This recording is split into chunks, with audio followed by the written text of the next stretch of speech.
Today, I'm honored to welcome back Amanda Vohs, Vice President of Strategic Partnerships at International Justice Mission, or IJM.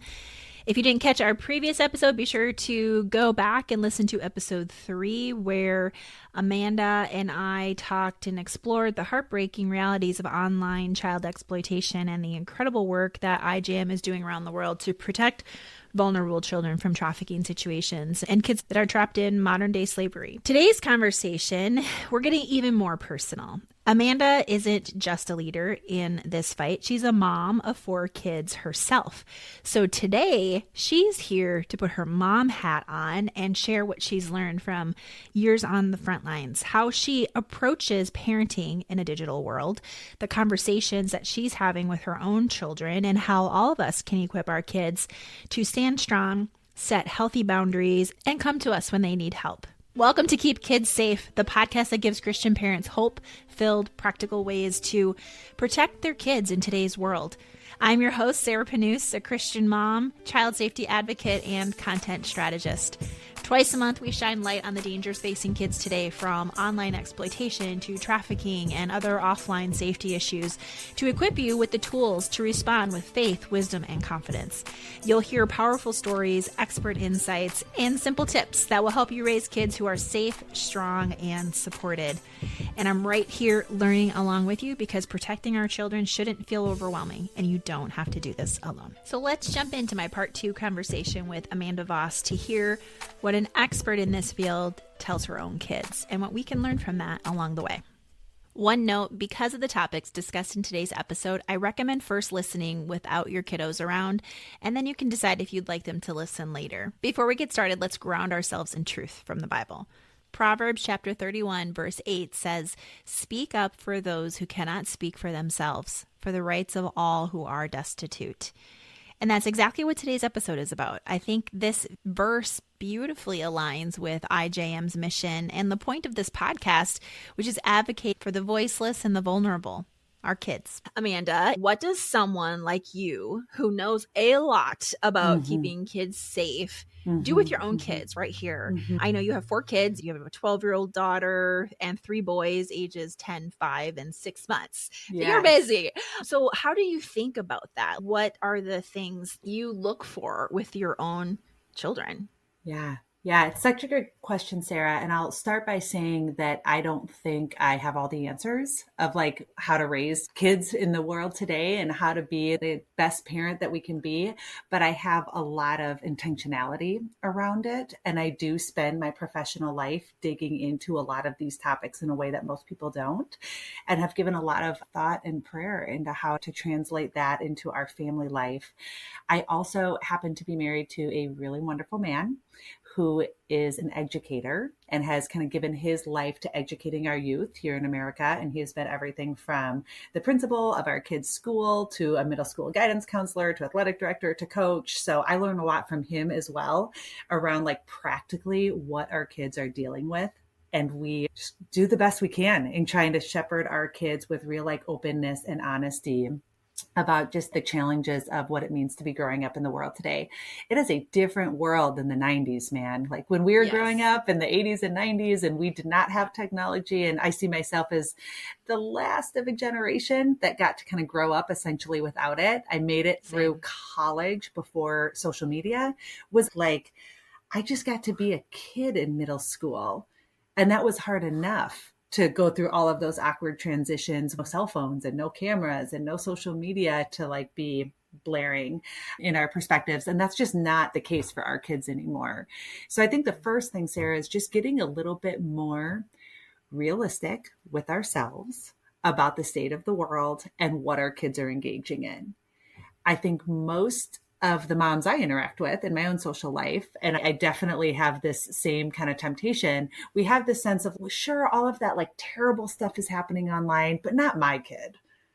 And not to my kids and their friends. Like they're really sweet and innocent and respectful, and they're not being touched by that yet. And we're just getting into sort of like the tween and middle school ages. So I think especially in that stage, late elementary and early middle school, that's often, I think, the perspective. A really helpful resource that has illuminated this conversation for me is through an organization called Thorn. If you haven't heard of it, I would recommend their website, just thorn.org. They put out a lot of really like practical and helpful resources for parents. One of the things that they do is have a youth advisory group. So rather than we as a bunch of adults trying to say what we think our kids are experiencing, the youth telling us what they are experiencing, and then we can better understand what we should be doing about that.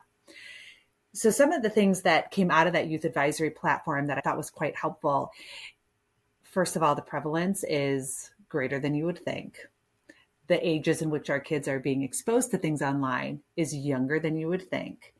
And if this is happening with kids like 1 in 4, 1 in 3, like we can try to feel like our kids aren't in those statistics, but if they're not, their friends are, their classmates are, like it's happening in your kids' classrooms, just like it is in mine. It surprised me a little bit, the top platforms that kids say that they're engaging in every day. It's not Facebook like it is for their parents and grandparents, right? It's much more, yes, Instagram, TikTok, Snapchat, but it's also YouTube.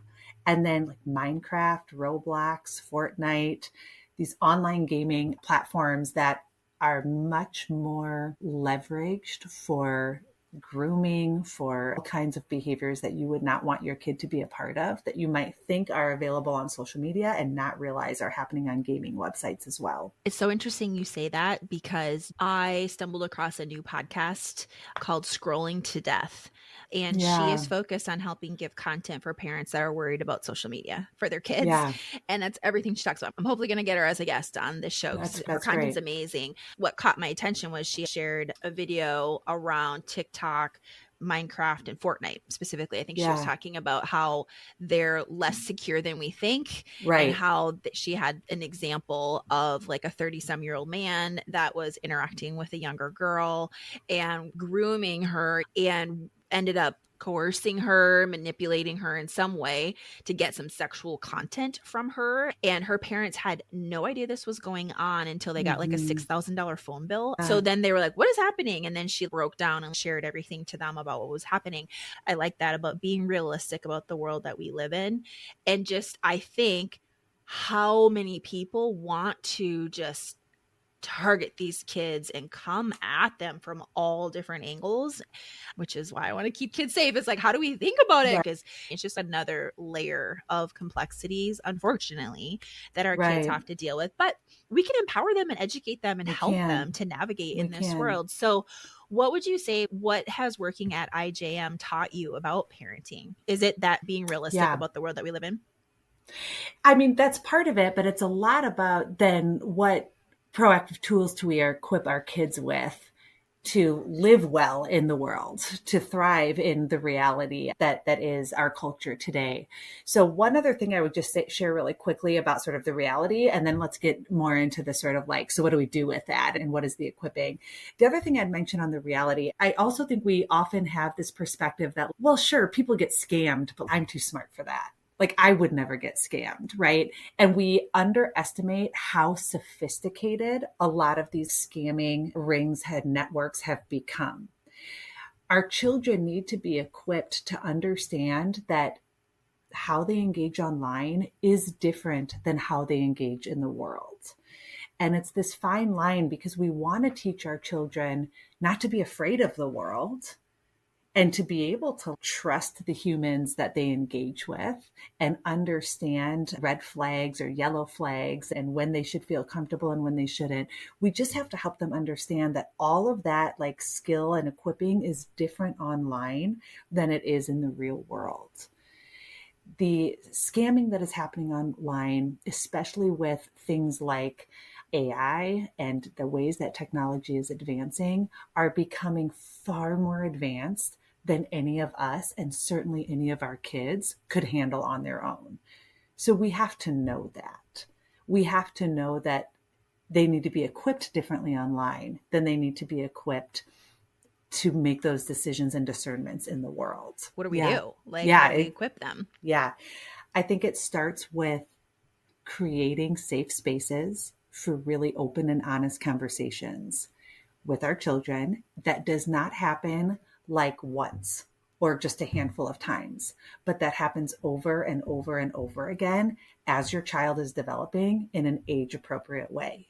So we don't start the conversation on sex or our bodies or consent or boundaries like one day when they are ready to go through puberty. We start having those conversations as they start recognizing that they have a body and recognizing that they interact with other people and their bodies. I've learned a lot from just wonderful people around me being in this kind of work about how you can start to talk to preschoolers about it in an age appropriate way, and kindergarten and early elementary and so on and so forth. And then, so we can share a little bit more about specifically what I mean by those conversations. But then I think it's also, and this one gets a little tricky, the examples that we set as mothers in who we are for our kids. So I'll get to that in just a second. But in terms of the conversations, I've started with my kids as soon as they're 3, 4, 5 years old, conversations about which our bodies, the private parts of our bodies, the fact that our bodies are beautiful and these incredible instruments that the God of the universe has created, and that they're actually created to bring forth life. Like the same power that God uses to create the stars that we look at night are the same powers that are instilled in our bodies to bring life forth. So I personally feel very passionate about this. Is not a shameful thing. This is not a don't let anybody see it because it's like awkward and weird and scary thing. It's like, oh, it is the most sacred and powerful and beautiful thing. So that's how we want to treat it. Right. So we start with kind of that foundation, and then we can get more practical and specific on top of that. So part of the reason why we wear swimsuits when we go to the pool is because some parts of our bodies are like private and ours and only to be shared with people that we would want to share them with. And they're not really to be shared broadly with anybody. And so that's why, like, even when it's really hot out, we still keep some parts of our bodies covered in our swimsuits. And I've said to my kids, if you were at a friend's house and you were to see pictures on their phone or on their iPad that were showing parts of the body that would normally be covered by a swimsuit, that might surprise you and you might feel like you're going to be in trouble. But you just need to come and tell mom and dad that happened so that we can talk about it and we can help you, because you won't be in trouble for that.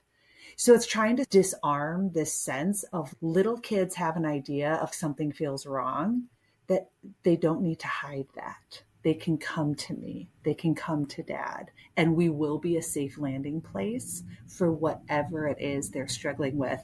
That's not to say we parent without consequences. That's to say that, like, first order of business, though, is a safe place that you can come home to and nothing is off limits. My kids have heard me say 1,000 times that nobody keeps a secret between them and mom. Mm-hmm. If anyone ever says, don't tell your mom, like, that is not okay. There is nothing that you don't tell your mom. Talk about the mom example, because I'm curious. I'd love to hear the example that we as moms set, since you mentioned that. I mean, I think part of what helps keep our kids safe in the world is their ability to develop a strong sense of self, a secure understanding of their inherent worth in the world, and a healthy understanding of what love is and what it isn't. Like, if there's one thing that I feel like I can equip my daughter with to go out and be safe in the world, it's not like all the tools about locking down social media, and like all those things can be helpful. We experiment with all of them. But the one thing that I think will actually equip her to thrive in this world is her own sense of inherent worth and like sacred beauty, and her own strength of what her yes is and what her no's are and what her boundaries are. And I feel enormous responsibility, but also, man, what a calling is it to be the woman in her life to exemplify that. And we all know that they're watching us more than they're listening to us, right? Like, they're learning from the example of who we are more than they are just learning from the things we tell them. So trying to learn how to listen to my own yes and my own no, and be willing to own those things. I think many of us as women aren't super comfortable with our own no's. And this can be like in little ways, right? It doesn't always have to be like the big ways, but little ways like whatever. Our family member invited us over for a cookout and we really don't want to go and we'd rather stay home, but so-and-so is going to get mad at us if we don't go. So we tell the kids, well, we have to go because your grandma's going to be mad if we don't go. So we're all going. Yeah. Like, okay, that's just a simple example, but what would it to be a woman who says, I don't want to do that right now, so I'm not going to. And that's okay if other people get frustrated with me for that. Like, that's okay. So I don't think our kids get a lot of examples of what it means to know what your no is and then own it and just stand firm in it. And I'm not actually responsible for everybody else's feelings about my no. Yeah. I'm just responsible for my no. Which is, as women, we're notorious people pleasers. So Absolutely. I'm sure this is resonating with a lot of women who are listening right now too. And we've all been guilty of doing something like that. So no shame, no worries, guys. If you're like, oh, I'm totally failing in this department, no worries. Stop, pause, and think about the next opportunity where you can stand in that, as Amanda is describing. It's that invitation, right? Yeah. It's not about guilt or pressure. It's more about like the invitation to be who is the healthiest version of ourselves. It's good for us. And that's actually enough. But then also our kids get to benefit from that. So perhaps a more like tangible example, like a recent example of how this came up between me and my daughter. We were out with some friends. We're on a boat. She's in a swimsuit playing around with other kids, and another adult wants to take a picture of her and the kids. And I can tell that she's uncomfortable with it. And she isn't quite comfortable saying no, but kind of like scoots out of the picture and says, no, I don't want my picture taken right now. I reinforce that with her to the other adults and say, hey, we're not going to take a picture of her. She would rather not. A few minutes later, see this adult see her candidly snap the picture without her really knowing. And that sounds maybe a little more dramatic than it was in the moment. And I don't think they meant any harm by it, but it was an example of like, us holding that boundary and saying, hey, she would prefer not to have her picture taken right now. That is actually like her right to say that. So what we're going to do here is not take her picture. We're not going to post pictures of her online that she doesn't consent to. We're not going to circulate pictures of her, especially in a bathing suit, as she's like entering into her tween and teenage years, if she doesn't feel comfortable with it. And she doesn't have to carry everybody else's opinion about that. It's hers and it is ours. So there's these ways that I think we can start to help our kids see how they draw their boundaries, how they can stand firm within them, what consent can look like. That just builds over time, like in normal everyday life. And it's just a part of how we're always talking and always engaging with each other, rather than a couple of big conversations that happen at key points of their upbringing, but more of like just a way that we strive to live. Okay, so having open conversations frequently, so it makes the subject less taboo, right? And it creates that open space down the road to have those safe conversations and open conversations when they need to really happen, that they'll come to you. Set an example of your boundaries. And then I loved equipping your daughter, equipping those kids with that sense of strength, which is huge because that will give our kids more confidence to stand up for themselves when and if they are in an uncomfortable position, to be able to say no, or to be able to walk away, or to push back against peer pressure. And it's obviously going to happen, being real about the world that they're living in. They're going to be in situations where something's probably not something that they would be happy with mom and dad seeing or hearing or knowing about, right? And it's those kids who are really confident in themselves that can just be like, whatever, it's not for me, I'm gonna leave, or whatever it might be. So I think that is so important. I agree. I love that you said that. Be mindful about that, of how we help them with their own sense of strength and confidence. It's that inner knowing too, like only you know what is right for you at different stages, and where your yes is a yes and where your no is a no, and trying to equip our kids to trust their own inner voice is something that I think we're losing sight of in a technological age where we Google everything. I mean, you think about it, like a question comes up that we would used to think critically about. Now we pull up our phone and we Google it. Are we losing our ability to hear our own sense of self, to hear our own inner voice in that? So those can be in really little ways. Like your child asks you, what should I have for snack? What should I wear to the birthday party? What should I, whatever? The answer of, well, what do you think? What feels best to you? What do you think is right for you? And of course, there's practical ways in which parents have to answer that question for our kids in certain scenarios, but there's so many scenarios in which our kid could learn to answer that question for himself or for herself if encouraged to do so. And I think that builds over time to then when it comes like the big career decision, the big, should I break up with him or marry him or whatever, the big decisions in life, they've had this years and years of practice just here knowing themselves and hearing their own inner voice and trusting that. So that to me is like the big one that feels really wonderful and positive and life-giving to me.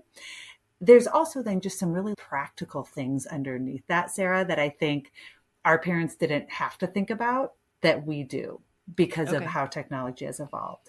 So for example, like I mentioned that website Thorn, one of the things that their resources are going to show you is just the astonishing rate at which kids are being exposed to not only like pornography online, like as if that's not difficult enough, but even like nude images of each other as classmates or being passed around with one another. This idea of like financial sextortion. This is an example of when I say we think we're a little too smart for the scamming and don't realize how sophisticated it's become.